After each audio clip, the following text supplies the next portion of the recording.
রবিন শোন, তুই 5 নম্বর ওয়ার্ডের রোগীগুলোকে চেক করে আয়, আমি এই দিকটা দেখছি। আচ্ছা ঠিক আছে। কথাটা বলেই মিজান পিছনের দিকে ফিরতেই তার চক্ষু চড়ক গাছ। ওয়াও, এ কি মেয়ে নাকি অন্য কিছু? মাশাল্লাহ, আমার সামনে ঠিক পাসপোর্ট 6 ইঞ্চি থেকে 7 ইঞ্চি উচ্চতা হবে এবং গায়ের রং একেবারে দুধে আলতা ফর্সা। দূর থেকে দেখে মনে হচ্ছে 60 কিংবা 65 বড়জোর ওয়েট হবে। একটা মানুষ সব দিক থেকে কিভাবে এতটা পারফেক্ট হতে পারে? আমি ভ্যাবলার মতো তাকিয়ে আছি, তখন মেয়েটা কাছে এসে বলে, এই যে এভাবে তাকিয়ে থেকে কোনো লাভ নেই। ডিরেক্টর অর্থাৎ পরিচালকের কেবিনের রুমটা কোন দিকে জানেন আপনি? প্রত্যুত্তরে কোনো কথা নেই। এভাবেই চলে যায় কিছুক্ষণ। সামনে থেকে মেয়েটি বিরক্ত হয়ে হাতে একটা তুড়ি দিয়ে বলতে থাকে, এই যে হ্যালো, জি জি। ডিরেক্টরের রুমটা কোন দিকে? সোজা গিয়ে 3 তলায় চলে যাবেন, একটু ঘুরে ডান সাইডে। ও আচ্ছা, ধন্যবাদ। আমি কোনো কথা না বলে হাঁ করে মেয়েটির দিকে তাকিয়ে আছি। কিছুক্ষণ পরে মেয়েটির চোখের অন্তরালে চলে গেল। আমি তার চলে যাওয়ার দিকে অপলক দৃষ্টিতে তাকিয়ে আছি। এটা কি কোনো মেয়ে নাকি কোনো হুড়? একটা মেয়ে কিভাবে এতটা সুন্দর হতে পারে? কি ব্যাপার স্যার, এইদিকে এভাবে তাকিয়ে কি দেখেন? কই না তো কিছু না, কি আর দেখবো। ও আচ্ছা, 3 নাম্বারের নতুন একটা রুগী আসছে, সম্ভবত অ্যাক্সিডেন্ট করেছে। ওই ওয়ার্ডে রফিক স্যার আপনাকে যেতে বলল। আচ্ছা, আমি ব্যাপারটা দেখছি, তুমি যাও। আচ্ছা ঠিক আছে। তারপরে মিজান সোজা 3 নম্বর ওয়ার্ডে তাড়াহুড়ো করে চলে যায়। সরকারি মেডিকেল হাসপাতালে যে পরিমাণ ভিড় হয় তা কোনো আন্তর্জাতিক খেলার মাঠে দর্শক থেকে কম না। যারা গিয়েছেন তারা জানেন, ভিড়ভাট্টা ঠেলে মিজান তার নির্দিষ্ট কক্ষে পৌঁছাতে সক্ষম হয়। তারপরে সামনে থেকে রোগীটার প্রাথমিক ট্রিটমেন্ট দিয়ে। দেখেন, অ্যাক্সিডেন্টটা মনে হচ্ছে খুব বাজেভাবে হয়েছে। পায়ের একটা হাড় ভেঙে গেছে, দেখেই বোঝা যাচ্ছে। পায়ের নিচের অংশ ঝুলে আছে, মাংসতে আটকে আছে, না হয়ে পা থেকে আলাদা হয়ে যেত। প্রাথমিক যে ট্রিটমেন্ট দেওয়ার দরকার আমি দিয়ে দিছি। দ্রুত রোগীকে অপারেশন করাতে হবে, এখানে কিংবা বাহিরে যেখানে কোরান দ্রুত অপারেশন করান, না হয় রোগী আজীবনের জন্য পা হারাতে পারে। কথাটা শেষ করে 3 নম্বর ওয়ার্ড থেকে বের হয়ে আসে মিজান। স্যার, ডিরেক্টর স্যার সব জুনিয়র সিনিয়র ডক্টরগুলোকে পরিচালক কক্ষে ডাকছে, এমনকি যারা ইন্টার্নি চলমান অবস্থায় নার্স আছে সবাইকে। বুঝলাম না, এখন আবার সবাইকে কেন ডাকবে? তা তো আমি জানি না, আপনাকে খবর দিতে বলল দিলাম। দেখো, ব্যাপারটা হচ্ছে তোমরা অনেকদিন এই কুষ্টিয়া জেনারেল হাসপাতালে নির্দ্বিধায় সাথে দায়িত্ব পালন করছো। এতে আমি অত্যন্ত খুশি এবং আনন্দিত। তোমরা যেভাবে প্রত্যেকটি ইউনিট দায়িত্বটার সাথে দেখে আসছো তা সত্যি আনন্দের বিষয়। কখনো এই বিষয়ে কখনো নেগেটিভ প্রশ্নের সম্মুখীন আমার হতে হয়নি। এর থেকে আনন্দের ব্যাপার হচ্ছে, এই তো আমাদের হাতের বাম দিকে খেয়াল করে দেখতে পারছো, ডাক্তার অনিকা মেডিকেল করে এসেছে লন্ডন থেকে। লন্ডনের বিখ্যাত ইউনিভার্সিটি অফ মেডিকেল কেয়ার থেকে অপারেশন সার্জার হিসেবে পড়াশোনা শেষ করেছে। তারপর লন্ডনের বিখ্যাত ইতিহাস পাতালে তিনি কিছু বছর ডাক্তারি পেশায় নিয়োজিত ছিল। তবে আনন্দের ব্যাপার হচ্ছে, আমাদের এই হাসপাতালে সমাজসেবার কাজে তিনি নিয়োজিত হতে যাচ্ছেন। আমরা সবাই তাকে সব রকম সাহায্য করব এবং বাংলাদেশের সাধারণ মানুষের সুস্থের সুযোগ আরো বেশি করে দিব। তোমরা সবাই তাকে সব রকম সাহায্য করবে। সে কখনো এই হাসপাতালের পরিবেশ অভ্যস্ত নয়, প্রথমে অসুবিধা হতে পারে। সবাই নিজ নিজ জায়গা থেকে সাহায্য করলে এটা ঠিক হয়ে যাবে, আশা করি বুঝতে পারছো। এখন যে যার কাজে চলে যাও। তা ডাক্তার মিজান সাহেব, কিছু কি বলবেন? না স্যার, আমি এমন কিছু বলিনি। ও ভালো কথা। উনি আপনার ইউনিটের সার্জন হিসেবে দায়িত্ব পালন করবেন। আগে আপনি প্রধান ছিলেন, এখন তাকে করানো হলো এবং আপনাকে তার সহকারী হিসেবে নির্বাচিত করা হয়েছে। পৃথিবীতে তো শেখার শেষ নাই, কোন জায়গায় স্টক বলে জিনিস হয় না, একটার পর একটা নতুন কিছু হতেই আছে। তাই আমি তার আন্ডারে থেকে কিছু শেখাকে সৌভাগ্য মনে করব। আশা করি বুঝতে পারছেন। এর জন্য আপনাকে এত ভালো লাগে।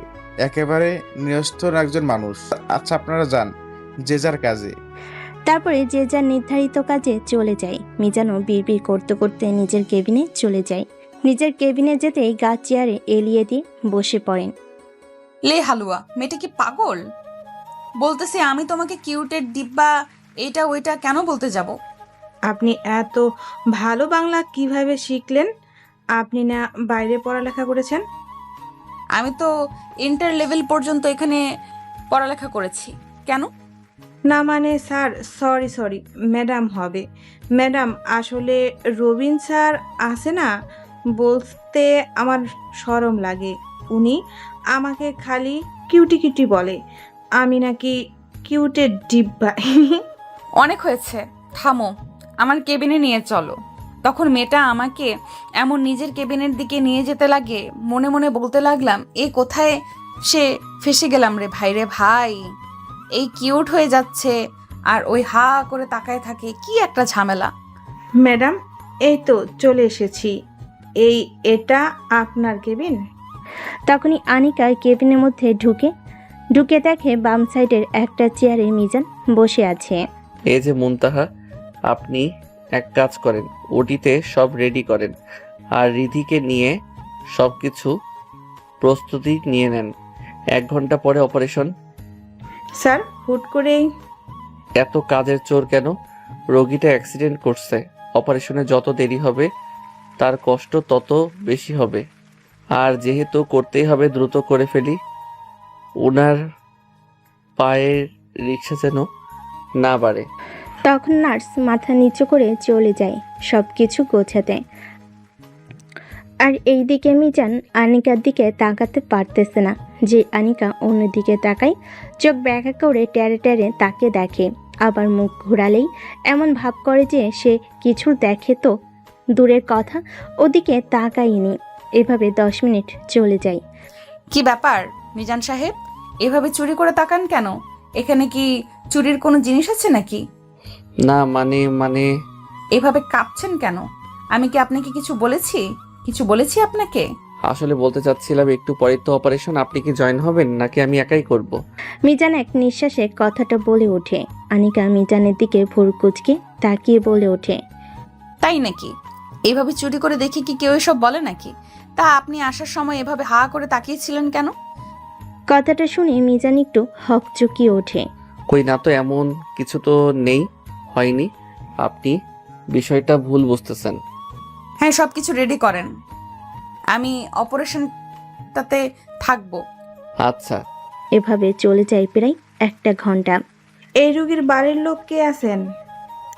এখানে একটা সই করা লাগবে। রোগীর কোনো ক্ষয়ক্ষতি হলে কর্তৃপক্ষ কোনো দায়ী থাকবে না। আপনাদের 7 জন্মের কপাল।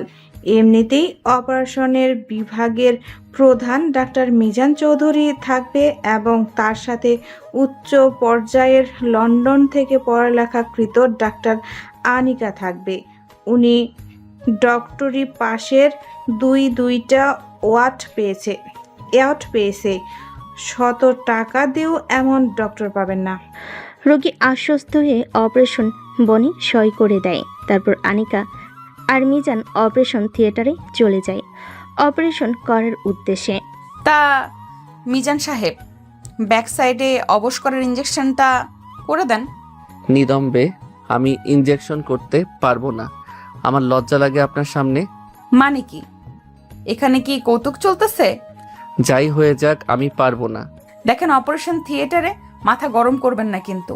আরে আমি পারবো না বলছি। আমি কি আপনার গার্লফ্রেন্ড লাগি নাকি যে আমার সামনে লজ্জা লাগে? আমি জানি না। আমি দিই? না, উনি ওই জায়গায় স্পেশালিস্ট না, একটু ভুল হলেই ইনফেকশন হয়ে যেতে পারে। শেষে উপায়ন্তর না পেয়ে মিজান ইঞ্জেকশনটা করে দেয়। তারপর এভাবেই চলে যায় 1.5 ঘন্টা। 1.5 ঘন্টা পর অপারেশন ভালোই শেষ করে তারা অপারেশন শেষ করে ওটি থেকে বের হয়ে নিজেদের কেবিনে চলে যায়।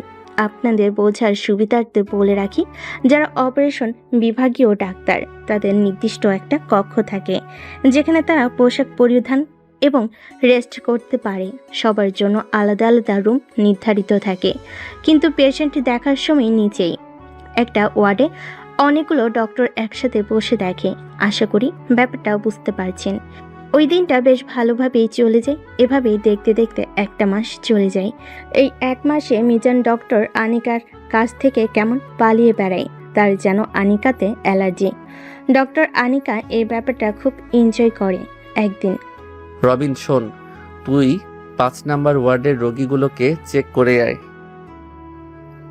আমি এই দিকটা দেখছি। আচ্ছা ঠিক আছে। কথাটা বলে মিজান পিছনের দিকে ফিরতেই তার চক্ষু চড়ক গাছ। ওয়াও, এ কি মেয়ে নাকি অন্য কিছু? মাশাল্লাহ, আমার সামনে ঠিক পাসপোর্ট 6 ইঞ্চি থেকে 7 ইঞ্চি উচ্চতা হবে এবং গায়ের রং একেবারে দুধে আলতা ফর্সা। দূর থেকে দেখে মনে হচ্ছে 60 কিংবা 65 বড়জোর ওয়েট হবে। একটা মানুষ সব দিক থেকে কিভাবে এতটা পারফেক্ট হতে পারে? আমি ভ্যাবলার মতো তাকিয়ে আছি, তখন মেয়েটা কাছে এসে বলে, এই যে এইভাবে তাকিয়ে থেকে কোনো লাভ নেই। ডিরেক্টর অর্থাৎ পরিচালকের কেবিনের রুমটা কোন দিকে জানেন আপনি? প্রতি উত্তরের কোনো কথা নেই। এভাবে চলে যায় কিছুদিন। সামনে থেকে মেয়েটি বিরক্ত হয়, হাতে একটা তুড়ি দিয়ে বলতে থাকে, এই যে হ্যালো, জি জি। ডিরেক্টরের রুমটা কোন দিকে? সোজা গিয়ে 3 তলায় চলে যাবেন, একটু ঘুরে ডান সাইডে। ও আচ্ছা, ধন্যবাদ। আমি কোনো কথা না বলে হা করে মেয়েটির দিকে তাকিয়ে আছি। কিছুক্ষণ পরে মেয়েটি চোখের অন্তরালে চলে গেল। আমি তার চলে যাওয়ার দিকে অপলক দৃষ্টিতে তাকিয়ে আছি। এটা কি কোনো মেয়ে নাকি হুর? একটা মেয়ে কিভাবে এতটা সুন্দর হতে পারে? কি ব্যাপার স্যার, এইদিকে এভাবে তাকিয়ে কি দেখেন? কই না তো, কিছু না। কি আর দেখবো? ও আচ্ছা, 3 নাম্বারের নতুন একটা রোগী আসছে, সম্ভবত অ্যাক্সিডেন্ট করেছে। ওই ওয়ার্ডে রফিক স্যার আপনাকে যেতে বলল। আচ্ছা, আমি ব্যাপারটা দেখছি, তুমি যাও। তারপর মিজান সোজা 3 নাম্বার ওয়ার্ডে তাড়াহুড়ো করে চলে যায়। সরকারি মেডিকেল হাসপাতালে যে পরিমাণ ভিড় হয় তা কোনো আন্তর্জাতিক খেলার মাঠের দর্শক থেকে কম নয়। যারা গেছেন তার জানেন। ভিড় ভাট্টা ঠেলে মিজান তার নির্দিষ্ট কক্ষে পৌঁছাতে সক্ষম হয়। তারপরে সামনে থেকে রোগীটার প্রাথমিক ট্রিটমেন্ট দেয়। দেখেন, অ্যাক্সিডেন্টটা মনে হচ্ছে খুব বাজেভাবে হয়েছে।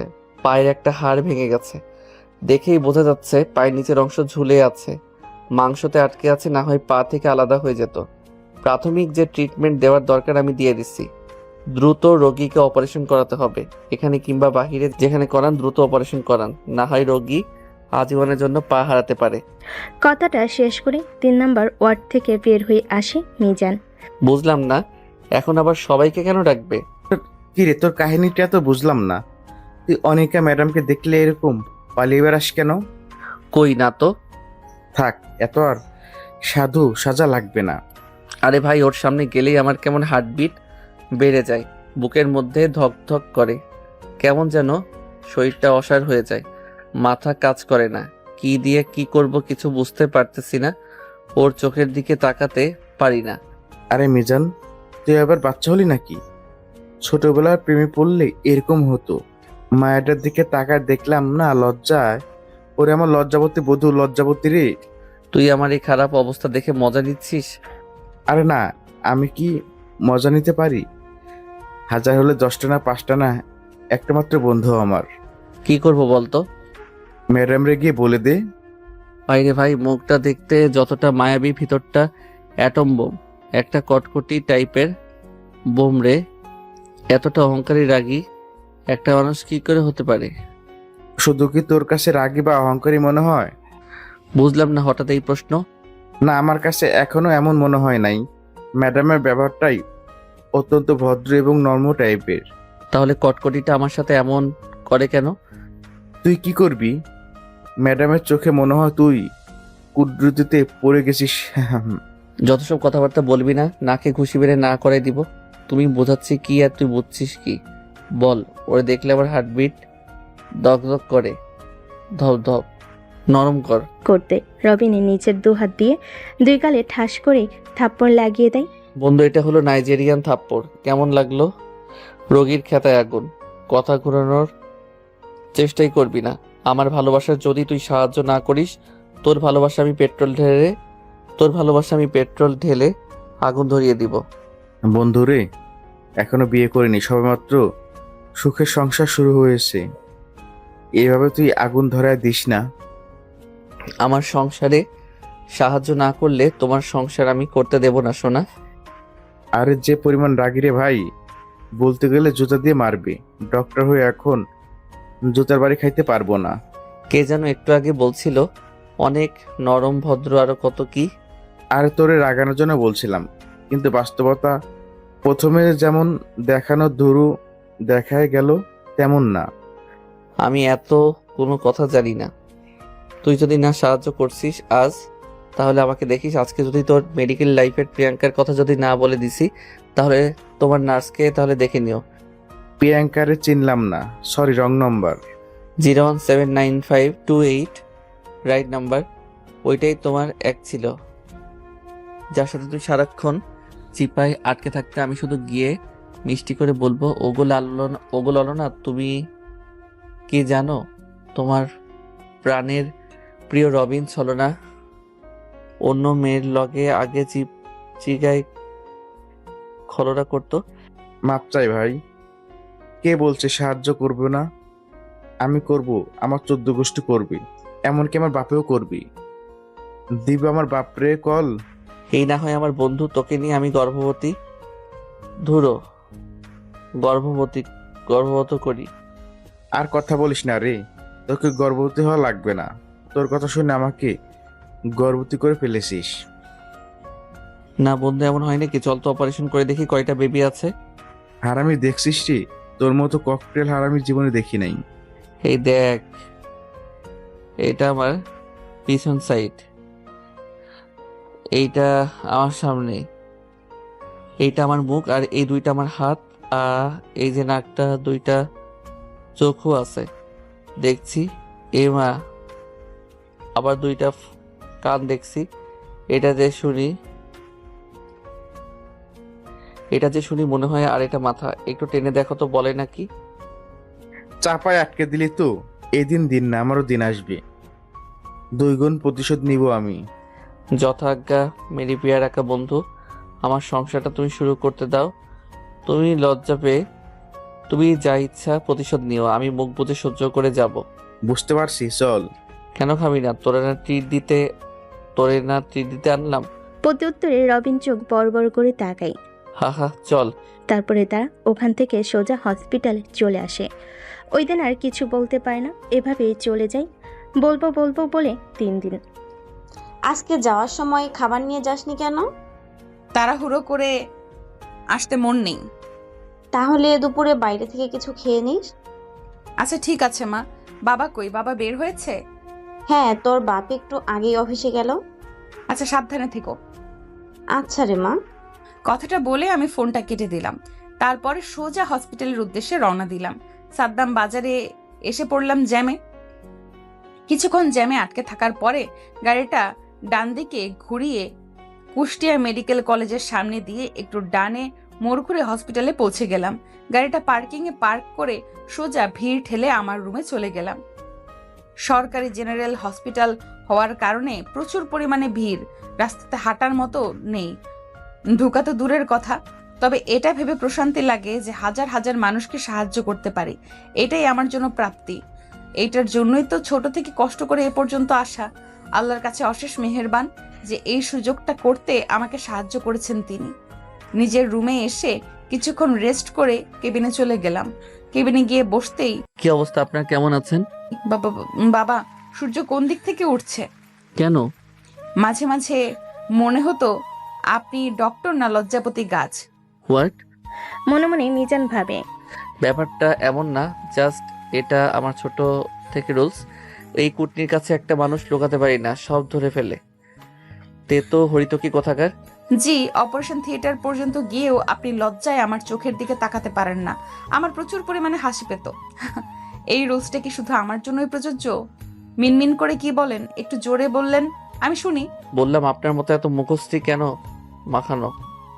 ম ম ম মানে হ্যাঁ, তারপরে কি বলেন? শুনছি। চার্জ কি শেষ হয়ে গেছে? ওইদিকে মাল্টিপ্লাগ আছে, চার্জ দিয়ে আসেন। কথাটা বলে আমি কোন দিকে মুখটা ফিরি, মিটমিট করে হাসতে থাকে। চার্জ শেষ হবে কেন? আমি কি ব্যাটারি নাকি যে চার্জ শেষ হবে? আমার তো মনে হয় আপনি লজ্জাবতী ব্যাটারি। না না, এমন না। না, তাহলে কেমন? আপনি আপনার কাজ করেন, আমি আমার কাজ করি। এই নার্সের বাচ্চা রোগী কারা আছে সিরিয়ালে এক এক করে পাঠাও এবার। আনিকা অন্যদিকে মুখ করে। আল্লাহ, এর কাহিনী দেখলে হাসবো না কান্না করব। এই রকম, হায় রে আল্লাহ, হাসতে হাসতে নারী ভুঁড়ি সব কানা হয়ে যাবে। কুল কুল আনিকা, কুল। আনিকা প্রথমে কথাগুলো আস্তে আস্তে নিজের সাথে বিড়বিড় করে বলল, লাস্টে জোরে হেসে ফেলে। আপনি হাসতেছেন কেন? আমার মন চাইছে। আমি হাসতে কেন, কি হয়েছে? কেন আপনি হাসবেন? এখানে আসার মতো তো কিছু হয়নি। আপনি কোন ভিডিও দেখে না, আপনি কোন ভিডিও দেখতেছেন? নিশ্চয়ই আপনি আমাকে দেখে বা আমার কোনো কথা শুনে হাসছেন। এমনটা কিন্তু ঠিক না, কিন্তু আমি কিন্তু রেগে যাচ্ছি। এই একদম চুপচাপ নিজের কাজ করেন। আমার হাসির রোগ উঠেছে, আমাকে হাসির ভ্যাকসিন দিতে হবে আর কি। আপনার কোনো সমস্যা? এত বছর মেডিকেল করলাম, হাসির ভ্যাকসিন আছে এটা বলে তো কখনো শুনিনি। জীবনে আর কত কি যে দেখতে হবে। মিজান আর কোনো কথা বলার সাহস না পেয়ে চুপচাপ নিজের কাজ করতে থাকে। আমার জীবনে এমন কষ্ট আর কোথাও পাইনি। একটা ডক্টরের এত অসম্মান, আমাকে কি ডক্টর মনে করে? তাজা কটকটি একটা। এই জাতি কখনো তোমাকে মাফ করবে না। এই পুরো জাতি একটা সময় তোমাকে ঘৃণা করবে একটা ডক্টরকে এত অসম্মান করার জন্য। এত বিড়বিড়ে কথা বলা উচিত না। মিজান চেয়ার থেকে উঠে একটা আঙ্গুল তুলে বলতে থাকে। আমি বলবো, আমার বাপে বলবে, আমার 14 গোষ্ঠী বলবে, তোমার নানাই বললে, আমার নানার আব্বারে বলবে, সবাই বলবে। আপনার কি? আপনি আপনার কাজ করেন। বাবা ডক্টর মিজান তো রাখতেও পারে। মিজান সাহেব ভুরুকুচকে তাকে নিজের ডেস্কে বসে পড়ে। তারপর এক এক করে রোগী দেখতে থাকে। দেখতে দেখতে দুপুর প্রায় 12টা বেজে গেছে। ইতিমধ্যে তারা প্রায় 100 রোগী দেখে ফেলেছেন। তাদের ডিউটি সকাল 8টা থেকে দুপুর 1টা পর্যন্ত, আর 1 ঘন্টা পরই তাদের ছুটি। রেজাব চাচার কতজন আছে? 20 থেকে 30 জনের মতো স্যার। আচ্ছা, দ্রুত সিরিয়ালে পাঠাও। এক কাজ করেন, হ্যাঁ, আপনি এগুলো দেখেন, আমি উঠে পড়ি। তা আপনার মাথায়ও কি সমস্যা? হঠাৎ এই কথা? আমি মেয়েদের ডক্টর, আপনি ছেলেদের, ভুলে গেছেন ব্যাপারটা? আমি মেয়েদেরটা না হয় দেখে নিলাম, আমি ছেলেদেরটা। থাকার বলতে হবে না। তারপর একে একে করে রোগীগুলোকে দেখলাম। দেখা শেষে কোনো কথা না বলে হনহন করে হাসপাতাল থেকে বের হয়ে গাড়িতে এসে বসলাম। গাড়িতে এসি ছেড়ে গান শুনতে থাকলাম, আর আনিকার উপরে রাগ হতে থাকলো। এভাবে আরও কিছুক্ষণ সময় চলে যায়। একটু সময় পরে সামনে থেকে একটা কার বেরোনোর জন্য বারবার হরেন দিতে থাকলো। মিজান কথা না বলে হেডফোন দিয়ে গান শুনতে ব্যস্ত। একটু পর সামনে থেকে গাড়িতে এসে মিজানের গাড়িতে ঠাস করে একটা ধাক্কা মেরে মাথা দিয়ে। এ কে রে? কার এত বড় সাহস? আমি হাতের বোতাম খুলে শার্টের হাতাটা একটু উপরে তুলে বাহিরে বের হয়ে বলতে লাগলাম, আয়, কত বড় সাহস এবার আমাকে ধাক্কা দিয়ে দেখা। একটু পর গাড়ি থেকে যে মেয়েটি বের হয়ে আসলো তার জন্য মিজান মোটো প্রস্তুত ছিল না। আপনি এখানে কি করেন? এখানে গাড়ি চালিয়ে বাড়িতে যাব। আপনি তো বের হতে দিচ্ছেন না, গাড়িতে রাস্তা আটকে রাখছেন। সাইরেন দিবেন না? 5 মিনিট ধরে এটা করছিলাম, শুনছিলাম না দেখে একটা ধাক্কা দিছি। আপনার বিষয়ে অনেক সুনাম শুনেছি, আপনি অনেক দক্ষ একটি ডক্টর, অনেক নম্র ভদ্র ভালো একটা মানুষ। তবে আমার ক্ষেত্রে তো একদম কার্যকর হচ্ছে না। কেমন করে হবে? আপনি তো সব এমন করছেন, আমি করছি, আপনি করছেন। এমা, আমি আবার কি করলাম? তখনই দমকে একটা বাতাস এসে আনিকার পরে থাকা 3 পিসের উপরে ওনাটা উড়ে গিয়ে মিজানের মাথায় পড়ে, আর মাথায় বেঁধে ওনার 2 মাথা উঠতে থাকে। সাদা সিল্কের ওনা 2 দিকে উঠতে থাকে 2 মাথা। একটু পর এসে আনিকা ওনাটা মিজানের মাথা থেকে নামিয়ে যেই নিতে যাবে, তখনই দুজনের মাথা চোখ দুজনে কাছাকাছি হয়ে যায়। একে অপরের চোখের দিকে একে অপরে অপলক দৃষ্টিতে তাকিয়ে আছে। রাগী ম্যাডাম তার বন্ধুর সাথে পাবলিক প্লেসে এমন রোমান্টিক সিন করবে না। সবাই ফ্রিতে সিনেমা দেখবে। কথাটা শুনে সবাই হকচকিয়ে যায়। বুঝছি। আপনি নাকি নার্স মুনতাহাকে কি কি যেন নামে ডাকেন? একদিন উনি আমাকে বলেছিলেন ব্যাপারটা। আমার খুবই ইম্পর্টেন্ট একটা কাজ আছে, সরে যান, সামনে থেকে সরে যান। বেঁধে গেলে গাড়ি বের করব। ওরে আল্লাহ রে, 1 মিনিট দেরি করলে হবে না। সরে যান ম্যাডাম, সরে যান। কথাটা বলেই রবিন নিজের গাড়িতে উঠে 1 সেকেন্ড দেরি না করে একটানে বের হয়ে যায়। এই মিস, আপনি আমার বন্ধুর নামে এসব কথা কই থেকে শুনলেন? সোজা আঙুলটা নামিয়ে কথা বলুন, না হয় ওটা ভেঙে যেতে পারে, পরে বিয়ে হবে না। আমার বিয়ের খেতায় আগুন, ওইসব পরের ব্যাপার। আগে বলুন এসব কথা কই থেকে শুনলেন? স্বপ্ন দেখছি। ফাইজলামো করেন? একদম চুপ, সরে যান গাড়ি নিয়ে। আনিকার ঝাড়ি খেয়ে মিজান আর কোনো কথা না বলে চুপচাপ গাড়িতে উঠে ড্রাইভ করে একদিকে সরে যায়, আর আনিকা তার গাড়ি নিয়ে বের হয়ে যায়। এই মেয়েটা তোমাকে পাগল করে দিবে, ওর ব্যবস্থা আমি করব। কিন্তু কেমনে করবো রে ভাই? ওর সামনে গেলে বুকের মধ্যে লাফালাফি শুরু করে দেয়। এক কাজ করি, ওর সামনে গেলে 1 2 3টা হার্টের ওষুধ খেয়ে যাব, যাতে অতিরিক্ত ধপধপ না করতে পারে। আমার তো হার্টের আবার সমস্যা নেই, হুট করে ওষুধ খেলে যদি সমস্যা হয়ে যায়, না থাক, ব্যাপারটা অন্যভাবে দেখতে হবে। তারপর যে যার বাসার উদ্দেশ্যে রওনা দেয় এবং কিছুক্ষণ পর বাসায় পৌঁছে যায়। কি রে বাবা, তোকে আজ বিজদস্ত দেখাচ্ছে কেন? আর বলিও না বাবু, একটু প্রেশার পড়ে গেছে তো তাই, তাছাড়া তেমন কিছু না। আমার ছেলের উপর যতই প্রেশার পড়েছে, সে তো কখনো ভেঙে পড়ার মানুষ না। নিশ্চয়ই অন্য কিছু হয়েছে। মাকে বলবে না বাবা? এমন কিছু হয় নাই, একটু খাবার দাও, খেয়ে রেস্ট নিলে ঠিক হয়ে যাবে। এরপর মাজেদা বেগম আর কোনো কথা না বলে আপনাদের সাথে পরিচয় করিয়ে দিই। এইমাত্র যে 2টা মানুষের কথা শুনলেন, এই 2টা আমাদের গল্পের নায়ক মিজানের বাবা এবং মিজানের মা, মা মাজেদা বেগম এবং বাবা মজনু সাহেব। যাই হোক, গল্পে ফেরা যাক। খাবার টেবিলে বসে খাবার খাইতে খাইতে, বাবা, অনেকদিন তো হলো, আমাদেরও তো মন চায়, তাই না? কি চাই বলো? কিছু লাগবে? আমাকে লিস্ট করে দেওয়ার সময় এনে দিব। আমাদের নাতি নাতনির সাথে খেলতে ইচ্ছে করে। কথাটা শুনে খাইতে খাইতে মিজানের কাশি উঠে যায়। 1 গ্লাস পানি খেয়ে সে বলে, এখনো বিয়ে করতে পারলাম না, তুমি চলে গেছো আমার বাচ্চাতে? এটা কোনো কথা? এটা আবার কেমন কথা? বিয়ে বাড়িতে কি বাচ্চার আশা করতেছি নাকি? আগে তোরে একটা সুন্দর মেয়ে দেখে বিয়ে দিব, তারপরে বাচ্চার আশা করব। ওইসব বিয়ে মিয়ে হবে না। তোর মা কিন্তু একেবারে খারাপ কিছু বলেনি। আমাদের এত বয়স হলো, এবার কিছু একটা কর। অনেক দিনই তো চাকরি বাকরি করতেছিস, এই টাকা দিয়ে কি হবে বল?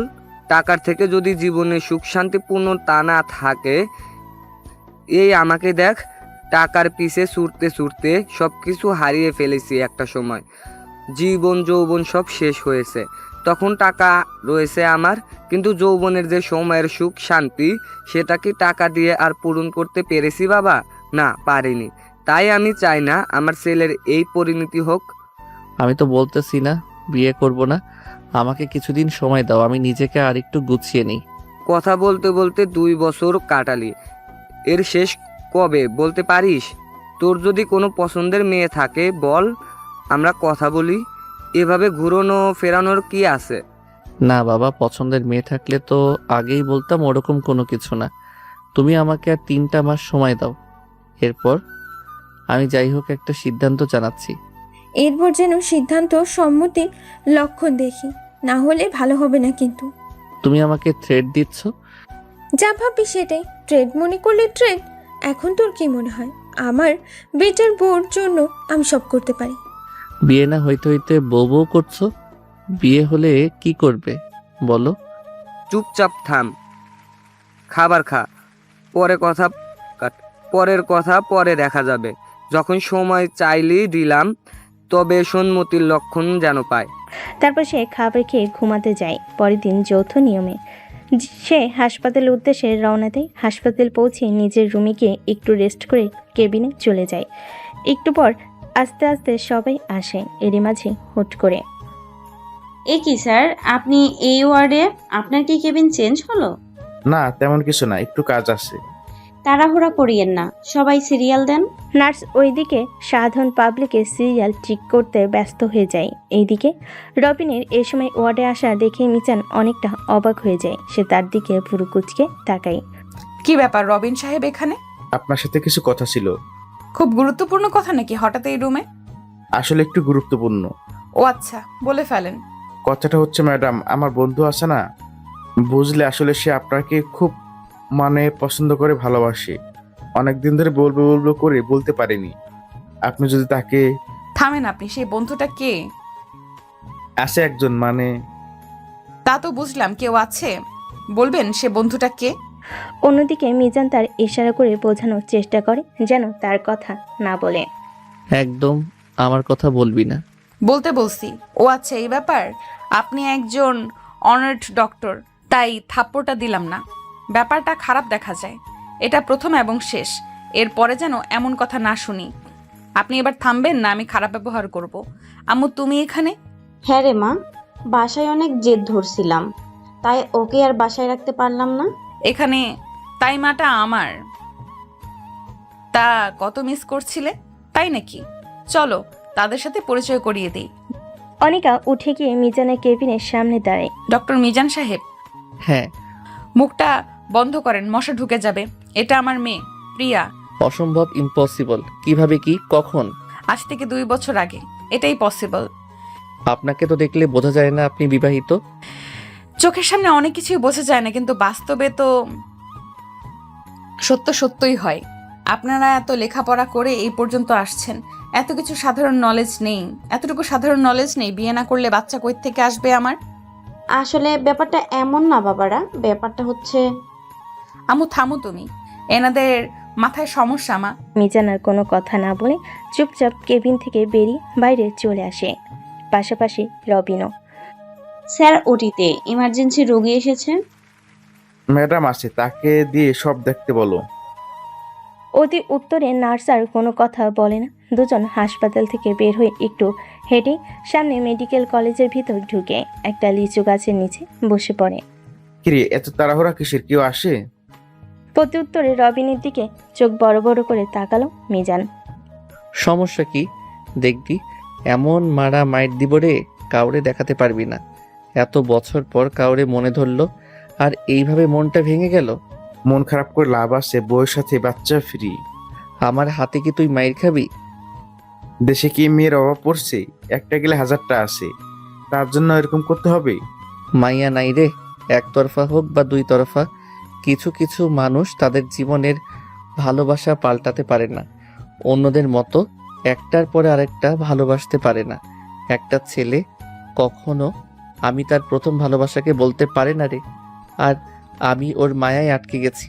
এটা কিভাবে ভুলবো বল? আমার মাথায় ট্রাফিক জ্যাম লেগে যাচ্ছে। এমন তো হতে পারে যে সে ইচ্ছা করে এমন করলো। তুই অনিকাকে ভালোবাসিস বলে সে ভুল বুঝলো। আরে গর্ধব কোথাকার, আমার কথা তারে কখন বলছিস? কেন, একটু আগে? এর আগে কি সে জানতো এই কথা? না তো, কেন? তার মেয়ে আসলো কখন? এই কথা বলার 5-10 মিনিট এমন হবে। দেখ, জিনিসটা বোঝার চেষ্টা কর। ওই মেয়ের কথাবার্তা দেখে কখনো মনে হয় নাই যে অভিনয়। ছোট বাচ্চা, ওর কথা বলা দেখেই বোঝা যায়। তার থেকেও বড় কথা, এর আগে তো জানতো না আনিকা যে আমি ওকে ভালোবাসি। তুই বলার পরে হুট করে 5-6 মিনিটের মধ্যে চলে আসলো। সে কিন্তু কাউকে কলও করে নাই। আর আমি খুব খেয়াল করে দেখছি, বাচ্চাটার সাথে আনিকা অনেকটা সারপ্রাইজ হয়ে গেছে। সত্যি তার বাচ্চারে। আমার বন্ধুটা এত খুশি ফেলে একটা বিবাহিত মেয়ের প্রেমে পড়লো, তাও আবার 2 বছরের মেমোরি কার্ড ডাউনলোড করা। বন্ধু, তোর আর কষ্ট করতে হবে না, আমি কি সেটেল করব? হাহা, আরেকটু হলে আজকে থাপ্পড় একটা খাইতি। তখন সারা হাসপাতাল বলা বলি হতো যে ডক্টরের হাতে ডক্টর থাপ্পড় খাওয়া। সবাই তোরে দেখলে মুচকি মুচকি হাসতো। আজকে কোনোভাবে বেঁচে গেছিস। আবার যদি ভুলেও এসব কথা বলতে যাস, জুতার বাড়ি খাবি হারামজাদা। কথা একবারে ভুল বলিসনি, আমি এর মধ্যে নেই। একটুর জন্য প্রেস্টিজ বেঁচে গেছে আমার। নেই মানে? আমার প্রেম যদি না হয়, তোর ভালোবাসা আমি হতে দেব না। দরকার পড়লে পেট্রোল কিনে আগুন ধরায় দিব। ভুলে যাস না, মেডিকেলে যখন পড়ালেখা করতাম দুজন, সবসময় তো সাথে সাথেই থাকতি। ভাগ্যক্রমে চাকরিটাও এক জায়গায় করি। জীবনে কত মানুষের রিলেশনে আমি ভাঙন দিছি রে। তোর বাচ্চা রিলেশন তো আমার বাম হাতটা খেল। এত সুন্দর সুন্দর মেয়ে থাকতে যার 2 বছর একটা বাচ্চা আছে, তার প্রেমে পড়তে হবে কেন? তুই যে হিটলার রে, সেসব কাহিনী কি আমি ভুলে গেছি? তোর জন্য কেউ শান্তিতে একটু রিলেশন করতে পারেনি। আরে ভাই, ওর মায়ায় পড়ে গেছি, কি করব আমি? মায়ার জিনিসটা কি রে, খায় না মাথায় দেয়। আসলে তোর রুচির দুর্ভিক্ষ চলছে। আর যাই বলিস, আমার ভালোবাসা নিয়ে যদি একটা আঙুল তুলিস, তোর একদিন কি আমার যে কয়দিন লাগে। আরে ভাই, তুই বুঝতেছিস না কেন? এখন কি করণীয়? ওর স্বামী আছে, বাচ্চা আছে, বললেই হলো নাকি? সবকিছু কি হাতের মোয়া নাকি? এসব উল্টাপাল্টা চিন্তা বাদ দে। ও সংসারটা এইভাবে ভেঙে নষ্ট করিস না। কথা তো একেবারে ভুল বলিস না রে। আর ভালোবাসার জন্য ওর সংসার নষ্ট করা ঠিক হবে না। আবার ওকে ছাড়া তো থাকতেও পারবো না।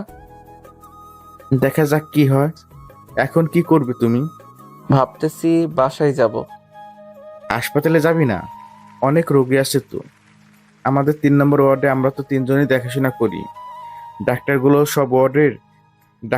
সব ওয়ার্ড ভিত্তিক ভাগ করা। কিভাবে কি হবে?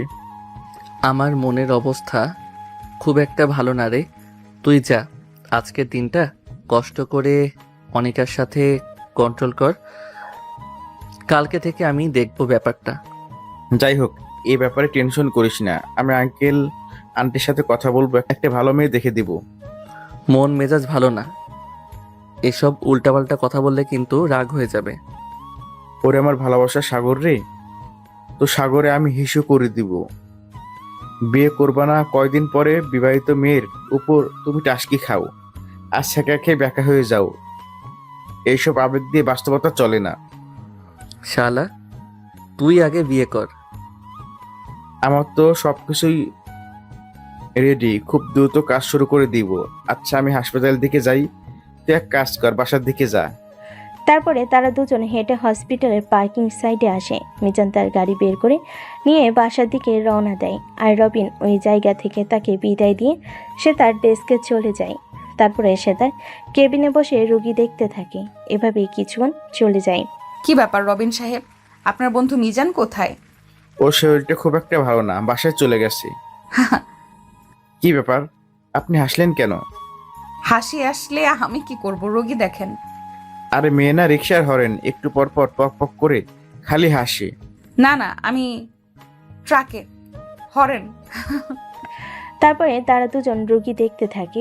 অন্যদিকে কিরে বাবা, এই সময় তুই বাড়িতে? হসপিটালে কি কিছু হয়েছে? না, তেমন কিছু না, শরীরটা খুব একটা ভালো না, তাই চলে আসলাম। ও আচ্ছা, ভালো করেছিস। যা, তুই রুমে গিয়ে ফ্রেশ হয়ে রেস্ট কর। চিনি কম দিয়ে একটা ব্ল্যাক কফি বানিয়ে আনো। তুই রুমে যা, ফ্রেশ হ, আমি আছি। তারপর মিজান তার রুমে চলে যায়। আলহামদুলিল্লাহ আছি বাবা, আল্লাহর রহমতে ভালোই। তুমি ভালো আছো? আলহামদুলিল্লাহ। তা বাবা, মিজান তো কখনো তার ডিউটি ছেড়ে বাড়িতে আসে না। ওর কি কিছু হয়েছে? এরকম বিধ্বস্ত ভাবে কখনো তো বাড়িতে আসতে দেখিনি। না না আন্টি, চিন্তা করবেন না। ওর শরীরটা খুব একটা ভালো না, কেমন যেন ক্লান্ত লাগছে, তাই বাড়িতে চলে গেছে। এই দিকটা আমি দেখছি, সামলে নিব, আপনি চিন্তা করবেন না। আচ্ছা বাবা, তাহলে রাখি, ভালো থেকো। আচ্ছা ঠিক আছে। কি ব্যাপার, আপনি এভাবে টেরিটরি কি শুনছেন কান লাগাইয়া? কই না তো, ওই শুনলাম আপনার বন্ধু নাকি বিধ্বস্ত। কেন, আপনার খুব মজা লাগতেছে? এতদিন জানতাম আপনি সার্জন হিসেবে ভালো, এই যে চুরি করে মানুষের কথাটা শোনা যায় আপনি এতটা এক্সপার্ট তা জানতাম না। প্রত্যুত্তরে ভুরুকুচকে দেখে রবিন। এভাবেই চলতে থাকে কিছুদিন। দেখতে দেখতে 7টা দিন চলে যায়। এই 7 দিনে মিজান হাসপাতালে আসেনি। 7 দিন পর হার্ট স্ট্রোক করেছে, ইমার্জেন্সি তার ট্রিটমেন্ট লাগবে। তাড়াতাড়ি সব কিছু রেডি কর, আমি আসতেছি। ডক্টর, অনিকা এবং রবিনকে ইনফর্ম করেন ইমার্জেন্সি অপারেশন করা লাগবে, না হয় স্ট্রোক রোগী বাঁচানো যাবে না। তারপর নার্স কথা মতো সব কিছু রেডি করেন। যথা নিয়মে অপারেশন শুরু হয়ে যায়। আলোর অশেষ রহমতে একটির জন্য রোগীটা বেঁচে যায়। অপারেশন শেষ করে তারা যে যার রুমে গিয়ে ফ্রেশ হয়ে ড্রেস চেঞ্জ করে রোগী দেখার পোশাক পরে তাদের কেবিনে চলে আসে। তা রবিন সাহেব, আপনার বন্ধুকে তো দেখছি না প্রায় 7-8 দিন ধরে। কেন, আপনি জানেন না উনি 2 মাসের ছুটি নিয়েছেন? এত লম্বা ছুটি কিভাবে অ্যালাউ করলো? আসলে ও কখনো ছুটি নেয়নি। ছুটি নিতে গেলে সবসময় রিজেক্ট করতো, কিন্তু হুট করে এতদিন পরে যখন বলতেছে, ডিরেক্টর সাহেব আর না করতে পারেননি। ও হঠাৎ মিজানের কথা বুঝলাম না তো, ভূতের মুখে কি শুনি? আপনি আবার মিস্টিস করছেন না তো? What the hell you are, আপনার মাথা ঠিক আছে? হ্যাঁ, বুঝতে পারছি। একসাথে কাজ করি অনেকদিন ধরে, দেখতেছি যে অ্যাবসেন্ট, তাই জিজ্ঞাসা করলাম নিজের দায়িত্ব বোধ থেকে, এর বাইরে কিছু না। ও, তারপর যে যার কাজে লেগে পড়ে। এভাবেই দেখতে দেখতে আরও একটা মাস চলে যায় অন্যদিকে। কি রে, কি অবস্থা এতদিন পরে? এই তো চলে রে কোনো রকম। তোর কি অবস্থা? বউ বাচ্চা নিয়ে ভালো আছিস রে? বুড়ো তো হয়ে যাচ্ছিস, বিয়ে কবে করবি? এর থেকে বয়স বাড়লে শেষে দেখবি ভালো বউ পাবি না। কেন, তোর শালি আছে না? আসে তো, কেন বিয়ে করবি? চল আজকে আমার শালির তোর সাথে বিয়ে দিয়ে আসি। এই না না, এতদিন দেখতাম যা, কিন্তু তোর ক্ষেত্রে তো উল্টা দেখতেছি। আমাকে তুই বলদ পাইছিস? না না, তুই বলদ হবি কেন? শুনলাম সামনের শনিবারে নাকি রবিন বিয়ে করতেছে, তারই হসপিটালের নার্সকে। এই তো বন্ধু, মেজাজটা খারাপ করে দিলি। এখানে মানুষ মানুষকে বিয়ে করছে, সব কাজই সম্মানের। এখানে কর্মটা না তুললে কি হয় না? দেখা যাচ্ছে সে বড় একটা নামকরা মেয়েকে বিয়ে করছে, দিন শেষে মেয়েটা পরকীয়া করতেছে। তাহলে কি হলো? এর থেকে কি ভালো না একটা মেয়েকে দেখে শুনে চিনে তার চিন্তা ভাবনা কেমন দেখে শুনে বিয়ে করা? আমি যতটুকু জানি রবিন সেটাই করতেছে, এবং তার চিন্তা ভাবনা কি আমি সম্মান করি বন্ধু। ওইভাবে উশৃঙ্খলভাবে বিয়ে করার থেকে এভাবে করাই হাজার গুণ বেটার। ঠিক বলছিস রে। এই বাপের কি আছে, চেহারা কেমন, কি করে, এসব দেখে শুনে বিয়ে করে আমার জীবন শেষ। কিছু হলে বাপের হুমকি দেয়, বাপের বাড়ি চলে যাব, বাপের কমাচ্ছে নাকি, তার বাড়ি থেকে নাকি এটা দিচ্ছে ওটা দিচ্ছে, এটা করতে পারবো না, আমি ওটা করতে পারবো না। একটা মানসিক টর্চারের মধ্যে আসি রে ভাই। এই দেখলা তো কি করে? এটা দেখার থেকে একটা ছেলে হোক কিংবা মেয়ে হোক, মানুষ হিসেবে সে কতটা ভালো আমি মনে করি সেটা দেখা সব থেকে গুরুত্বপূর্ণ, এবং সেটাই দেখা উচিত। তোর কথা যদি আমি আগে শুনতাম, তো একটু ভালোভাবে বুঝতে পারতাম বা বোঝার চেষ্টা করতাম, তাহলে আমার জীবন হয়তো এত কষ্টে থাকতো না। যাই হোক, তা বিয়েতে যাবি তো? আরে আমাদের নিজেদের বন্ধু না গেলে কেমন হয়ে যায় না? অবশ্যই যেতে হবে, এবং সব থেকে বেশি এনজয় করতে হবে। হ্যাঁ রে, আমিও শুনলাম কলেজ লাইফে সবাই আসতেছে। হ্যাঁ, বিয়েরও উপলক্ষ হলেও তো সবার সাথে আবার দেখা হবে। তারপরে তারা অনেক সময় আড্ডা দেয়, তারপর যে যার বাসায় চলে যায়। আসলে কার কতটা টাকা পয়সা আছে, কার পরিবার কেমন, কে দেখতে কালো, কে দেখতে ফর্সা, কে লম্বা বা কে কালো, এসব দেখার থেকে ভালো একজন মনের মানুষ দেখে বিয়ে করা সব থেকে গুরুত্বপূর্ণ। বিয়ে দরকার হলে 2 বছর পরে হোক, তারপরও ভালো মানুষের একটা ভালো মনের মানুষকে বিয়ে করা সব থেকে গুরুত্বপূর্ণ। তাহলে বাকিরা জীবন শান্তিময় মনে হবে, আর না হলে সারাটা জীবন বেদনাদায়ক থাকবে। যাই হোক, এভাবে দেখতে দেখতে দিন গড়িয়ে রাত হয়, সন্ধ্যা গড়িয়ে দিন হয়। সময় তার নির্দিষ্ট গতিবিধিতে চলতে থাকে। দেখতে দেখতে তার বিয়ের দিন চলে আসে। কি রে, আজ কতদিন পর সবাই একসাথে? বাবা, সবাই কত হ্যান্ডসাম, সবাই তো প্রায় বিয়ে করে নিয়েছিস। আরে ঢেপসি, বিয়ে করব না। তোর মতো দেবদাস থাকবে সারা জীবন। আমাদের ব্যাচেলার তুই আসিস, আর আমাদের হিরো সাহেব মিজান এবং ওই রবিন মিয়া ছিল। এ তো আজ কাজ সেরে ফেললো। আরে আকাশের আকাশে রে, আমি ঠুপসি হলে তুই ঠিক ঠিকই। আরে ভাই, তোর আমার বিয়েতে ঝগড়া করিস না তো। আগে আমাকে বাসর ঘর পর্যন্ত যেতে দে, তারপর ঝগড়া কেন, মারামারি একটা মার্ডার করে যাস, এতে আমার কোনো আপত্তি নেই। বাসার ঘরের খুব শখ, ও ভালো কথা। এই আপুটাকে এর আগে তো চিনলাম না। তোরে বলছিলাম না, আমাদের হসপিটালের সিনিয়র ডক্টর। আই থিঙ্ক বয়সে না, এক্সপার্টের দিক থেকে আমি মিজান আর উনি একই কেবিনে বসি। ডাক্তার অনিকা চৌধুরী, উনি লন্ডন থেকে পড়াশোনা করে, বাংলাদেশের সাধারণ মানুষের সাহায্য করার জন্য এসেছেন, জয়েন করেছেন। তিনি মানুষ হিসেবে অনেক ভালো এবং ভদ্র। থাক, আর বলতে হবে না, প্রতিদিন মিজানের কাছ থেকে এই বিষয়ে বকবক শুনতে শুনতে ওনার নারী নক্ষত্র সবই জানি। এক্সকিউজ মি, বুঝলাম না কথাটা। আর বলিয়েন না, আপনার ওই যে সহকারী ডক্টর মিজান আছে না, ও আপনার ব্যাপারে যা বলেছে, জীবনে ওর মুখ থেকে অন্য কারোর ব্যাপারে সব শুনি নেই। আপনি খুব ভালো ডক্টর, অনেক ভালো সার্জন, আপনি অনেক ভদ্র, আপনি দেখতে অনেক মায়াবী। কথাগুলো শুনে আনিকা একটু ইতস্তত বোধ করে বিষয়টা বুঝতে পেরে। কিরে, তোরা এখানে বকবক করে যাবি? ভিতরে চল, কিছু আয়োজন। তারা ভিতরে গিয়ে সবাই আড্ডা দিতে থাকে।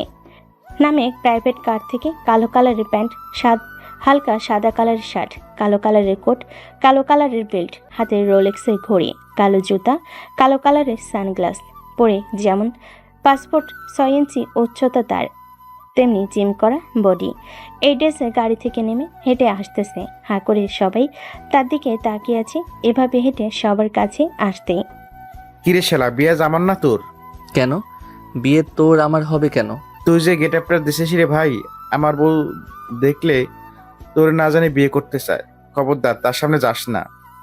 এদের কথাবার্তা পাশ থেকে শুনে আনিকা চেয়ারে বসে রবিনের আম্মু এবং মিজানের আম্মু, আনিকার আম্মু আনিকা গল্প করতে ছিল, কিন্তু গল্পতে আনিকার কোনো যেন কান নেই। চোখটা ঠিকই তাদের দেখে, কিন্তু কানটা এই দিকে দিয়ে রাখছে কথা শোনার জন্য। এসবের জন্য মনে হয় মেয়েরাই বেস্ট এমন ভাব করে তাদের এদিকে নজর নেই, কিন্তু লুকায় লুকায় ঠিকই সব শুনতে থাকে। কিরে হ্যান্ডসাম, জীবনে কত পটাবি, এবার বিয়ে করে ফেল। মায়েরা তো তোরে দেখলে স্ট্রোক করবে। আজ পর্যন্ত একটা প্রেম করতে পারলাম না, আর উনি আসছে স্টক করতে। এখানে সবাই দেখ বিবাহিত, শুধু আমি আর তুই সিঙ্গেল। তো চল আমি আর তুই শুরু করে দিই। মিজান তখনই বামে তাকিয়ে দেখে আনিকা কান খাড়া করে এদিকের কথা শুনতেছে। বিষয়টা বুঝতে পেরে মিজান জোরে জোরে বলতে থাকে, করা যায়, প্রেম করলে কি আর মন ভরবে? কেন, এত সুন্দরী মেয়ে তো মন কি ভরাতে পারবে না? যেভাবে চাস চল, সব হবে। তাই নাকি? হ্যাঁ সোনা পাখিটা। এই কথাটা শুনেই আনিকা রাগে কটমট করতে থাকে। তোরা এখানে কি শুরু করলি? তোরে একটু ওদিকে যা, আমার আর মিজান একটু পার্সোনাল কথা আছে। সবাই ওইদিকে চলে যায়। তারপর তখনই, তা তোরে খুশি করতে গেলে কি লাগবে? কি লাগবে বুঝিস না? রোম্যান্স। সহ্য করতে পারবি তো? তাই নাকি? চল দেখা যাক। তাহলে চল উপরে লুডো খেলে আসি, দেখা যাক কার কত জোর আছে। তারপর সিমরান মিজানের হাত টানতে টানতে উপরে নিয়ে চলে যায়। তারপর তারা একটা রুমে ঢুকে। এবার আর আনিকা সহ্য করতে পারে না। সে দৌড়াতে দৌড়াতে উপরে গিয়ে একটা লাথি মারে দরজায়, সাথে সাথে দরজাটা দুদিকে জোরে বাড়ি খায়। ঘটনাটা দেখে বোঝা যায় যে দরজাটা খোলা ছিল। আনিকা রুমের মধ্যে দেখে তার দুজন ফ্লোরে বসে লুডোর কোট পেরে সাপ খেলতেছে। আনিকা দৌড়ে গিয়ে তার মাথা যেন উল্টাপাল্টা হয়ে গেছে, কোনো কিছুই যেন তার মাথায় মধ্যে যাচ্ছে না। দৌড়ে গিয়ে মিজানের কলার ধরে টেনে তোলে, তারপর ঠাস ঠাস করে 3-4টা থাপ্পড় মেরে দেয়। চরিত্রহীন লম্পট নির্লজ্জ বেহায়া, এখন মনে আসতেছে না, একটু পরে আবার যখন আসবে মনে আসছে। কাক, শকুন, কুনো ব্যাং, লজ্জা করে না রুমের মধ্যে এসব করতে? আমি রুমের মধ্যে কি করতেছিলাম? কেন, ওই যে কে? লুডোতে সাপ খেলতে। তারপরে থামলেন কেন দোস্ত? বিষয়টা হ্যান্ডেল কর, আমি আসি। সিমরান রুম থেকে চলে যেতে আনিকা মিজানকে জড়িয়ে ধরে কাঁদতে থাকে হাউমা করে। কুত্তা কোথাকার, কত ভয় পাইছিলাম জানিস? বল এরকম কেন করলি? আমি কি করেছি? তুই এই মেয়ের সাথে কেন রুমে আসলি? লুডোতে সাপ খেলতে? কেন, কোনো সমস্যা? না, তুই আসতে পারবি না। কেন আসতে পারবো না? আমি আসতে দিব না তাই। কেন আসতে দিবেন না? তুই আমার ভবিষ্যৎ জামাই, তাই আসতে দেব না। কেন, তুই কি করবি? আপনার না মেয়ে আছে, স্বামী আছে? ওই দিন না বললেন? মেয়ে আছে তো। আর স্বামী নেই? না, নেই। তাহলে স্বামী বাদে মেয়ে কিভাবে আসলো? উড়ে উড়ে আমার কোলের মধ্যে পড়েছে, আমি কি করব? তুই আজকে আমাকে যে কষ্ট আর ভয় দিছিস, তার জন্য দর্শনগুলো কেউ তোকে মাফ করবে না। খবরদার, মাফ করবেন না কিন্তু, জাতি কিন্তু মেনে নেবে না। সব না হয় বুঝলাম, কিন্তু স্বামী বাদে মেয়ে আসলো কিভাবে? ও আমার মেয়ে, কিন্তু রক্তটা আমার বান্ধবীর। যাক, আপনি ভাঙবেন, তবু মচকাবেন না। আজকে ঠিকই ভাঙলেন, আবার মচকালেন। যখন এতই মনে মনে আমাকে পছন্দ করতেন, হসপিটালে সবার সামনে এত বড় বড় ডায়লগ মারতে লজ্জা লাগলো না? যখন আমি 2 মাসের জন্য ছুটি নিলাম, এই যে 1 মাস প্রথমে গেলেও লাস্টে যে গাড়ি নিয়ে এসে বাড়ির সামনে যে চায়ের দোকানের পাশে গাছের নিচে দাঁড় করিয়ে আমার বাসার এইদিকে ওইদিকে উকি মারতেন, আমি মনে হয় কিচ্ছু দেখতাম না। বিশ্বাস করেন, এই 2টাকে হাত দিয়ে বলতেছি আমি কিছু দেখিনি। তাও 1 দিন 2 দিন না, পরপর 7 দিন এই কাহিনী করছেন। তারপরে যেদিন আপনি হসপিটালে থাকেন, ওই টাইমে হসপিটাল থেকে আপনার বাসার অ্যাড্রেস নিয়ে আপনার বাসায় যাই, আসলে এই রহস্যটা কি উদ্ধার করার জন্য। তবে বাসায় গিয়ে ওই দিন যা... কি ব্যাপার বাবা, তুমি না আনিকার হাসপাতালের ডক্টর? একই সাথে তো তোমরা রোগী দেখো। জি আন্টি, ঠিকই ধরছেন। যাক, আমাকে মনে রাখছেন, এটাই খুশি হলাম। তা বাইরে দাঁড়িয়ে আছো কেন? ভেতরে এসো। তারপর সে ভিতরে প্রবেশ করতেই এ কি বাবা, এইসব আনার কি দরকার ছিল? এই ফলগুলো আপনি খাবেন। আরে এত এত চকলেট বাবুটার জন্য। এটা ভালো আঙ্কেল, তুমি চকলেটগুলো নাও। মিজান একটু নিচু হতেই মিজানের গালে 2টা চুমু দিয়ে দেয় বাচ্চারা। তুমি অনেক মিষ্টি মামনি, এবার থেকে যখনই আসবো তোমার জন্য এত এত চকলেট আনবো, কেমন? তোমার সাথে খেলা করব। হ্যাঁ, কথাটা বলে ওকে আমি কোলে তুলে নিলাম। ও আমার কোলে ওঠে চকলেট খেতে থাকে। তখনই আমি প্রশ্ন করি, আচ্ছা আন্টি, কিছু গুরুত্বপূর্ণ কথা জানার দরকার ছিল আপনার থেকে।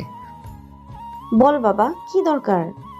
মামনি, তুমি চকলেট খেতে খেতে ওই রুমে কার্টুনের সাউন্ড আসতেছে না? কার্টুন দেখতে যাও, আমি আসতেছি। আমি কিন্তু এসে শুনবো কার্টুনে কি হয়েছে। কথাটা বলেই মেয়েটা কার্টুন দেখতে যায়। আন্টি দেখেন প্লিজ, অনুরোধ করে বলছি, আমাকে কিছু লুকাবেন না। এটা জানা আমার খুবই গুরুত্বপূর্ণ। আচ্ছা, আনিকা কি বিবাহিতা? অতি উত্তরে অনেক সময় চুপ। আমি এ ব্যাপারে কিছু বলতে পারবো না বাবা। কথাটা শুনে মিজান তার হাত দিয়ে সোনালী চৌধুরীর 2 হাত জড়িয়ে ধরে। প্লিজ লুকাবেন না। তুমি এত করে যেহেতু বলছো, তবে আনিকাকে এ ব্যাপারে কিছু জানাবে না। ও শুনলে খুব রাগ করবে। আসলে ও বিবাহিত না। মানে কি বলছেন আপনি? আপনার মাথা ঠিক আছে? তাহলে ওই মেয়ে? আসলে বাবা, এই এক লম্বা কাহিনী। আমার মেয়েটা একটা বেস্ট ফ্রেন্ড ছিল, মেয়ে তারও কিছুটা আমার মেয়ের নামের নাম সোনালিকা। আমার মেয়ে আর সে একসাথে লন্ডনে লেখাপড়া করত, কিন্তু ও ছিল বিবাহিত। ওর বিয়ের 1 বছর নাই যেতে ওর ঘর আলো করে আসে একটা লাল টুকটুকে মেয়ে। মেয়েটা যখন 1 বছর বয়স, তখনই একদিন আমার মেয়ে সোনালিকা এবং তার হাজবেন্ড গাড়িতে একদিন একটা জায়গায় ঘুরতে যাচ্ছিল। ভালোভাবে জায়গাটা ঘুরে তাদের বাসায় আসতে আসতে অনেক রাত হয়ে যায়। মাঝরাতে গাড়ি ড্রাইভ করে আসতে, অবশ্যই গাড়ি চালাচ্ছিল সোনালিকার হাজবেন্ড। কথাটা বলে চুপ হয়ে যায়। আন্টি প্লিজ চুপ থাকবেন না, বলেন প্লিজ। গাড়িটা একটা ভয়াবহ অ্যাক্সিডেন্ট করে সামনে থেকে একটি ড্রাম ট্রাকে মেরে দেয়। আমার মেয়ে আর বাচ্চাটা পেছনে থাকার জন্য তারা বেঁচে যায়, কিন্তু সামনে সোনালিকা এবং তার হাজবেন্ড ট্রাকে সোজাসুজি মারার জন্য তারা ঘটনাস্থলে মারা যায়। আমার মেয়ে এবং ছোট্ট বাচ্চাটাও খুব গুরুতর আহত হয়। বাঁচার সম্ভাবনা আমার মেয়ের অনেক কম ছিল। অ্যাক্সিডেন্টের সময় জানালা দিয়ে বাচ্চাটাকে ছিটকে বাহিরে চলে যায়, তাই বাচ্চাটা শুধু হাতে একটা হাড় ভেঙে যায় আর কিছু অংশ কেটে যায়। তাছাড়া আহামরি খুব বেশি ক্ষতি হয় না। আমার মেয়ের বান্ধবী মানে সোনালিকা মৃত্যুর আগে হাত ধরে অনুরোধ করে যায় যে তারা যদি মারা যায় তাহলে তার মেয়েকে দেখার মতো আর কেউ নেই, আনিকা যেন তার মেয়ের দায়িত্ব নেয়। আসলে সোনালিকা সত্যি অসহায় ছিল। বাড়িতে তাদের শুধু বাবা মা ছিল। বাইরে ডক্টরের ডিগ্রি করতে গেলে 1 বছরের মাথায় মাকে হারায়। তারপরে তার বাবা দেখে শুনে ওখানে একটা বিয়ে দিয়ে দেয় তার বন্ধুর ছেলের সাথে।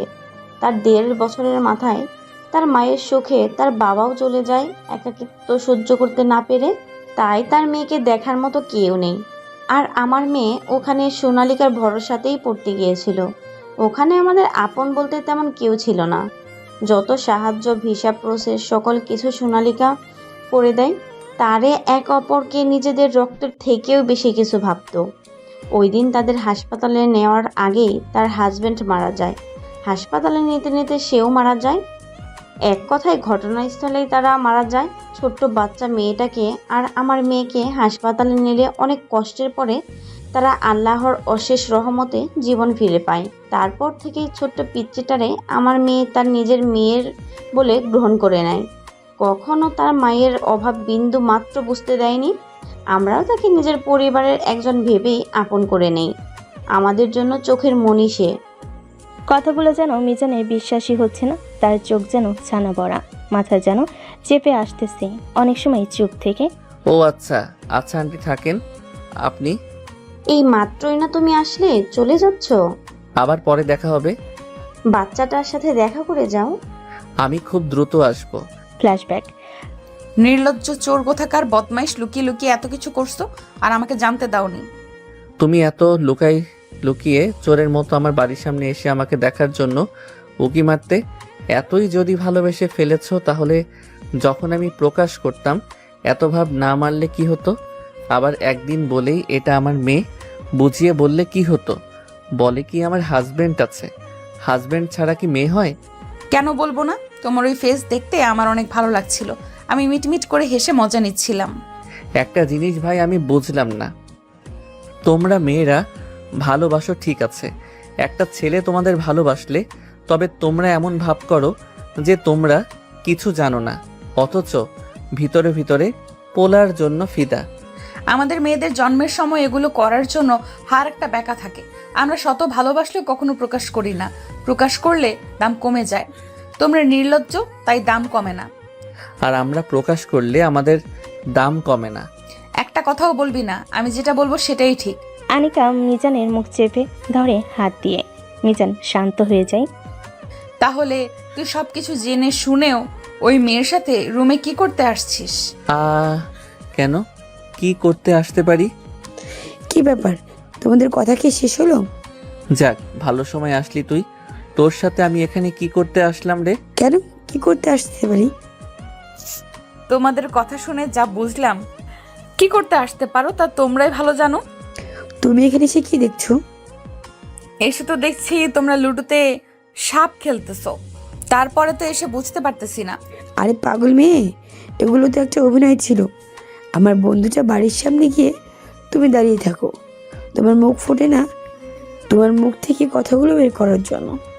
আর যাই হোক, একটা মেয়ে কাউকে ভালোবাসলে তার চোখের সামনে ভালোবাসার মানুষটা অন্য কারো হয়ে যাচ্ছে, এটা সহ্য করতে পারে না। তাই তোমার মুখ থেকে কথা বের করার জন্য আমাদের এমনটা করতে হলো। তোমাকে কিন্তু কাজটা ঠিক করলে না। হায় হায়, মেয়েটা লজ্জা পেয়েছে। এত লজ্জা কই রাখো। অতি উত্তরে আনিকা আর কোনো কথা না বলে নিচে চলে যায়। সিনহান আর মিজান হাসতে হাসতে নিচে চলে আসে। তারপর তারা যে যার মতো এনজয় করতে থাকে। কি ব্যাপার, আপনাকে তো ঠিক চিনলাম না। একটা কথা হলো, বাট আপনার পরিচয়টা? ওই যে ডক্টর আনিকা নেই, ওই আমার মেয়ে। বাহ, মেয়েটা অনেক ভালো এবং মিষ্টি। একটু আগে তার সাথে আমার কথা হলো। আপনাকে তো ঠিক চিনতে পারলাম না। আমি ডক্টর মিজান, ওই আমার ছেলে। ও আচ্ছা। তারা দুজন গল্প করতে ব্যস্ত হয়ে যায়। অন্যদিকে ডাক্তার অনিকা, তা আপনার কোনো সমস্যা হচ্ছে? কোথাও যদি কোনো সমস্যা হয় নির্দ্বিধায় আমাকে জানাতে পারেন। তারপর তারা দুজন যে যার মতো বাসে চলে যায়। বাসে গিয়ে ফ্রেশ হয়ে ক্লান্ত শরীর নিয়ে ঘুমিয়ে পড়ে। পরের দিন উঠে যে যার মতো হাসপাতালের উদ্দেশ্যে রওনা দেয়। কিছুক্ষণ বাদেই তারা হাসপাতালে এসে পৌঁছায়। হাসপাতালে ঢুকতেই কিরে, এসব কি শুনলাম? যা শুনলি পরের কথা। আমি নিজের কানকে কি বিশ্বাস করতে পারতেছি বুঝতে পারতেছি না। বিশ্বাস না করতে পারলে বিশ্বাস কর, তোকে তো আটকে রাখিনি। তাই নাকি? তা কালকে বিয়ে করলি, টি-20 ম্যাচ কি ঠিক মতো হয়েছে? ম্যাচটা যদি অপূর্ণতা থাকে বা আগেই উইকেট পড়ে যায়, তো আজকে আমি তোর সামনে হাসপাতাল কি করতেছি? তারপরও আজকে তোর হাসপাতালে আসার ব্যাপারটা অবিশ্বাস্য। আরে আসতে চাইছিলাম নাকি, ডিরেক্টর কল দিয়েছে। আজকে নাকি একটা অপারেশন আছে, তাই খুবই গুরুত্বপূর্ণ, ওটাই করতে আসলাম। একাই করবি না সাথে কেউ আছে? তুই আর অনেকে আছে। এতদিন পরে আসতে পারলাম না, অপারেশন চাপাই দিল। তুই তো একদিন পরে আসলি, তোর সমস্যা কি? আমি তো বাড়িতে টাটকা বউ রেখে আসছি। কেন গো বন্ধু, বউ আবার বাসি হয় নাকি? হয়। জীবনে যে আর কত কিছু দেখবো রে। তোর কি বউ আছে নাকি? আচ্ছা, ভালো কথা। সিমরানের থেকে কি শুনলাম? অনিকা, তোদের মধ্যে কি চলতেছে? তোদের মানে আর কয়জন আছে ভেতরে? কয়জন থাকবে আবার? তুই আরও যদি সারাক্ষণ কিংবা সারমর্ম বলি, তাহলে খুব দ্রুত অনিকাকে ভাবি ডাকতে পারবো। না মানে? ওরে লজ্জা রে, লজ্জা গাছ। তুই কি শুনছিস? রেডি হতে হবে, অপারেশন করতে হবে তো। হয়েছে, এবার চল। আচ্ছা ঠিক আছে। তারপর তারা গিয়ে রেডি হয়ে তাদেরকে কেবিনে বসে আছে আনিকার জন্য। কিছুক্ষণের মধ্যেই তাড়াহুড়ো করে আনিকা ঢুকলো। এই সরি আসতে একটু দেরি হয়ে গেল। তাই নাকি ভাবি? মানে? কার ভাবি? কিসের ভাবি? আহা, আমার ভাবি, আমার বউয়ের ভাবি, আমার বন্ধুর বউ। কিসের বন্ধু? এই তোমার পাশে দাঁড়ানো গুলুমুলু কিউট বন্ধু। কথাটা শুনে আনিকা একটু লজ্জা পেল। তারপর সে তার নিজের রুমে চলে গেল। গিয়ে ফ্রেশ হয়ে অপারেশন অ্যাড্রেস অফ করে সবাই মিলে ওটিতে চলে গেল। এভাবে 2 ঘন্টা চলে যায়। 2 ঘন্টা পর এই রোগের বাড়ির লোক কে আছে? দেখেন, ব্যাপারটা হচ্ছে অবস্থা খুবই গুরুতর হয়ে গেছে। আমরা আমাদের মতো যতই সম্ভব চেষ্টা করছি। অপারেশনটা ভালোভাবেই হয়ে গেছে, কিন্তু রোগী কোমায় চলে গেছে। আপনাদের অপেক্ষা করতে হবে। যদি আল্লাহ সহায় থাকে, খুব দ্রুত তিনি ভালো হয়ে যাবে। দেখেন, ব্যাপারটা হচ্ছে আমরা আমাদের যথাসম্ভব চেষ্টা করেছি, তবে সব সময় তো সব কিছু তো আমাদের হাতে থাকে না। কিছু কিছু সময় বিষয়টা ভিন্ন হয়। আপনারা আল্লাহকে ডাকেন। কথাগুলো বলে আনিকা ওখান থেকে চলে যায়। তার পিছনে পিছনে মিজানো, রবিনও। তারপর এভাবেই দেখতে দেখতে 2টা মাস চলে যায়। 2 মাস পর আনিকা ও মিজান তাদের পরিবারকে তাদের ব্যাপারে খুলে বলে। তাদের কথা শুনে তাদের পরিবার অনেক খুশি হয়ে যায় এবং তাদেরকে ধুমধাম করে বিয়ে করিয়ে দেয়। রবিন, আজকে এমন একটা মধুর দিনে এভাবে অত্যাচার করা ঠিক? আকাশ কি করবে তা তো জানি না, তবে আমার হিসাবটাও পাই নাই, বুঝে দিতে হবে। তোরা তো সবাই হিটলার রে, তাই নাকি? কত টাকা চাই? বেশি না, এখানে 5 জন আছে, 5 লাখ টাকা দিলেই হবে। আমার 2টা কিডনি, হার্ট বিক্রি করলেও তো 5 লাখ টাকা হবে না। দূর হ শালা সামনে থেকে, তাহলে আমি বাসর করব কি দিয়ে? এত কথা বাদ দিয়ে টাকা বের কর। উপায়ন্তর না পেয়ে এই নেন, এই নি ক্রেডিট কার্ড, এখানে আছে, নিয়ে নিস। ক্রেডিট কার্ড নিয়ে তারপরে তারা দরজা খুলে দেয়। আমি ওদের কথায় হাসতে হাসতে রুমের মধ্যে প্রবেশ করলাম। প্রবেশ করতেই আনিকা উঠে এসে আমাকে সালাম করলো। আমিও যথা নিয়মে ওর মাথায় হাত দিয়ে, বেঁচে থেকো মা, বেঁচে থেকো, স্বামী বাচ্চা নিয়ে সুখে সংসার করো। আমি তোর কোন জন্মের মা? Sorry, spelling mistake. মা জায়গায় বউ হবে। অজু করে এসো। কোনো 2 রাকাত নফল নামাজ পড়ব। তারপরে আমরা আল্লাহর কাছে নতুন জীবনের জন্য শুকরিয়া কামনা করব, যাতে আমাদের বাকি জীবনের বোঝাপড়াটা সুন্দর হয়, বন্ডিংটা অনেক ভালো হয়, মিলেমিশে সারাটা জীবন থাকতে পারি। আচ্ছা। তারপরে আমি অজু করতে চলে গেলাম। অজু করে এসে আমি সামনে দাঁড়াই, ও আমার পিছনে দাঁড়ায়। আমি ইমামতি করি, 2 রাকাত নামাজ পড়াই। তারপরে দুজন পাশাপাশি বলতেও ওকে আমার সামনে বসাই। একই যায় নামাজে আমার ডান হাত দেই, ও বা হাত দেয়। 2 হাত এক জায়গায় করে একটা মোনাজাত ধরি। এমন মোনাজাত তো কখনো দেখিনি। এটা স্বামী স্ত্রীর স্পেশাল মোনাজাত, যা আমাদের রবে সন্তুষ্টির জন্য করা। হে পরম করুণাময় মহান আল্লাহ তাআলা, তুমি অত্যন্ত দয়ালু এবং ক্ষমাশীল। আমরা অত্যন্তই মূর্খ, আমাদের জীবনে অনেক ভুলভ্রান্তি, অন্যায় দিয়ে জর্জরিত। আপনি আমাদের ভুলগুলোকে ক্ষমা দৃষ্টিতে দেখেন। আপনি তো মাফ করতে ভালোবাসেন। অতএব আমরা আশা করব আপনি আমাদের অতীতের অন্যায় মাফ করে দিবেন এবং আজকে থেকে যে নতুন জীবনের সূচনা শুরু করব, এই জীবনে আপনার রহমত দিয়ে পরিপূর্ণ করে দিয়েন। আমাদের যেন একে অপরের বন্ডিংটা অনেক সুন্দর হয়। আমি যেন দুজন দুজনকে সুন্দরভাবে বোঝাপড়া করতে পারি। আপনি আমাদের সাহায্য করবেন এবং আমাদের মেয়ে যেন আমাদের থেকে কোনো অবহেলার শিকার না হয়, এটা আপনার থেকে আমরা প্রত্যাশা করি। ও যেন কখনো বাবা মায়ের অভাব না বুঝতে পারে আমাদের থেকে। হে মহান করুণাময়, আমরা যেন নিঃস্বার্থভাবে এখন যেভাবে সাধারণ মানুষকে সাহায্য করি, নিজের সর্বোচ্চটা দিয়ে মানুষের পাশে যেন থাকতে পারি। আমাদের প্রতি আপনি রহম করুন। আমাদের অন্তরটা কখনো আপনি কঠিন করিয়েন না। আমাদের অন্তরটা আপনি সুন্দর এবং সুশীল করে দেন। সবশেষ একটাই প্রত্যাশা, আমাদের নতুন জীবনের জন্য আপনার থেকে দোয়া চাই। আশা করি আপনি আপনার সর্বোচ্চটা দিয়ে আমাদের পাশে থাকবেন। আমরা যেন আমাদের সর্বোচ্চটা দিয়ে আপনাকে ভালোবাসতে পারি। আমিন। কি ব্যাপার, এভাবে তাকিয়ে কি দেখো? দেখতেছি আমার জামাইয়ের মনটা কত সুন্দর এবং ভালো। হঠাৎ এইভাবে? জি স্যার, যে মানুষটা আল্লাহকে এইভাবে খুশি করতে পারে, এত সুন্দরভাবে সকল কিছু বলে মানাতে পারে, আমি বিশ্বাস করি তার মনটা অত্যন্ত সুন্দর। তেমন কিছু না তো, আর কি করা? পিচ্চি বুড়িটা কই? ওর নানুর সাথে ওই রুমে। আমাদের রুমে রাখতে পারলে না? ওই রুমে কেন? আমাদের রুমে রাখলে কিভাবে হয়? মানে এখানে আবার কি হবে যে ওকে রাখা যাবে না? ওরে বাবারে, কাঁচা খোকা, কিচ্ছু বোঝে না। কি হয় দেখবা। আনিকা মিজানের সামনে এসে ঠোঁটের সাথে ঠোঁট মিলিয়ে দেয়। চিরন্তন সুখেরা আশার সাগরে ভাসতে থাকে।